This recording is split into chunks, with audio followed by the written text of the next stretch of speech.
I intend to find out, Janet told Christopher, as she leafed through some information she had found in one of Downton Village's newspapers. It has been a week, and already, Lady Edith had called her over to Ripon to her offices, to type up what she had written of the summer season. Fruits and vegetables are ready to be harvested, Janet's grandmother Daisy had told her, and animals are happy in their pastures. People make produce for sales at fairs. Then comes the end of the farming season and all is made ready for tea next. Janet liked it when Granny Daisy talked. Everything was matter of fact. The world was right when the old woman was describing the place. She had had an education, and made the most of it by writing poetry about the landscape. For when Lord Grantham, that is, little George's great-grandfather died, the desire for the family to entertain took a turn. I trained up little Katie, who had been orphaned, and she does it all now. Her grandmother had watched Janet writing things down as she spoke. "'Tain't what's written is real,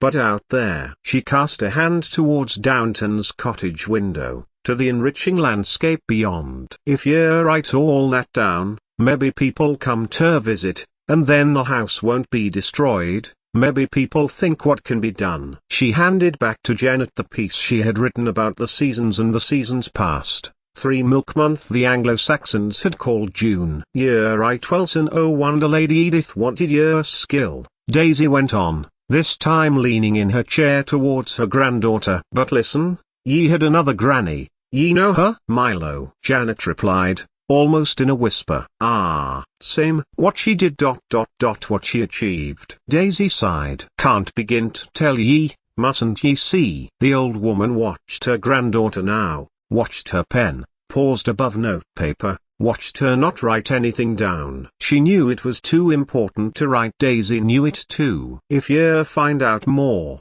then it's not me as is doing the tellin'," Daisy went on. "Ye have some of her notebooks, and you've read some of the Downton newspapers. If ye ask me questions on it, I'll tell ye what I saw and heard." She leaned down again to Janet. "She was one of the most remarkable women I ever knew. We all owe her summit. What a pity it'll never be known." The look was there. The look that did not match the words. That Janet knew from days gone, lazy days back in the kitchen at Downton Abbey, when, "Don't ye and your brother touch any of the biscuits," went with a carefully opened tin in their presence, all knowing that what Daisy had to say for propriety was not what she wanted them to do. A kind of code. Janet liked codes, though not as much as Christopher, who was, even now, she supposed, studying ready for the next term at Manchester. "Why are apples important?" Janet was taking her grandmother at her word. They were special to Milo. She managed to get them to grow into the beautiful apple trees that Lady Mary now looks upon at the Dower House.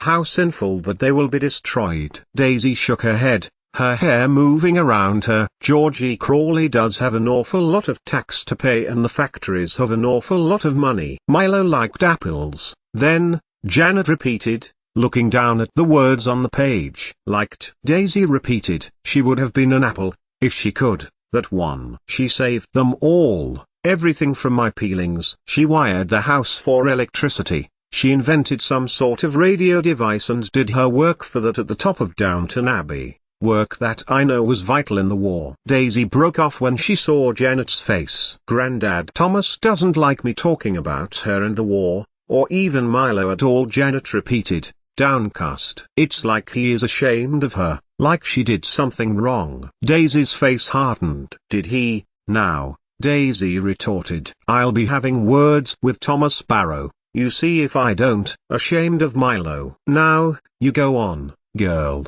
Find out all you can about her. And if your grandfather tells you no, tell him your Granny Daisy is prouder of little Milo than she could ever be of anyone ever." She leaned across to Janet again. "Excepting Flora and Lawrence, and you and Christopher, of course." "And Daddy?" Daisy looked into her granddaughter's earnest face. She didn't know. Neither was she a child any longer. Milo needed to live, to be remembered for herself. "Will you read it, before I send it to Lady Edith?" Janet asked, after she had kissed her grandmother at the door of what was once Downton Abbey's chauffeur's cottage. Daisy nodded, before watching her granddaughter, who was as Milo reborn, Walk swiftly down the path and towards home.